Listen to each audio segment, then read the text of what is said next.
Good morning. ഇന്ന് നമുക്ക് കിട്ടിയിട്ടുള്ളത് പേജ് ഓഫ് വാൺസിൻ്റെയും ക്യൂൻ ഓഫ് പെൻറ്റക്കോസിൻ്റെയും എനർജീസാണ്. നിങ്ങൾ വളരെയധികം സ്നേഹിച്ചിരുന്ന ഒരു വ്യക്തിയിൽ നിന്നും ഒരുപാട് നാളുകൾക്ക് ശേഷം ഒരു കമ്മ്യൂണിക്കേഷൻ നിങ്ങളിലേക്ക് വരുന്നതായിട്ട് കാണുന്നുണ്ട്.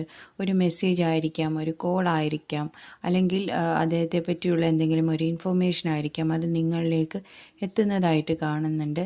ഈ വ്യക്തിയെ നിങ്ങൾ വളരെയധികം സ്നേഹിച്ചിട്ടുള്ളതായിട്ടും റെസ്പെക്റ്റ് ചെയ്തിട്ടുള്ളതായിട്ടും കാണുന്നുണ്ട്. മറ്റു ചിലർക്കാണെങ്കിൽ നിങ്ങളെ വളരെയധികം സ്നേഹിക്കുന്ന ഒരു വ്യക്തി, അദ്ദേഹം നിങ്ങളിലേക്ക് ഒരു കമ്മ്യൂണിക്കേഷനുമായിട്ട് വരുന്നതായിട്ടും കാണുന്നുണ്ട്.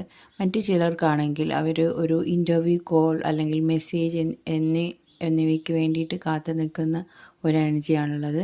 അവർക്ക് ആ ഒരു മെസ്സേജ് കൃത്യമായിട്ട് എത്തുകയും അത് അവരെ അബണ്ടൻസിലേക്ക് എത്തിക്കുകയും ചെയ്യുന്നു.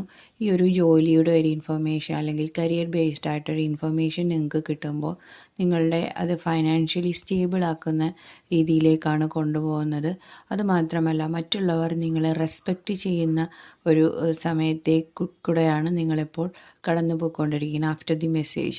അങ്ങനെ നോക്കുമ്പോൾ നിങ്ങളെ മറ്റുള്ളവർ ഒരുപാട് ബഹുമാനിക്കുകയും നിങ്ങളുടെ കയ്യിലുള്ള ഫൈനാൻസിൽ നിന്നും വളരെ സ്നേഹത്തോട് കൂടിയിട്ട്, വളരെ ഫുൾഫില്ലായിട്ടുള്ള ഒരു ഇമോഷനോട് കൂടിയിട്ട് നിങ്ങൾക്കത് ഷെയർ ചെയ്യാനും കഴിയുന്നതായിട്ട് കാണുന്നുണ്ട്. Thank you.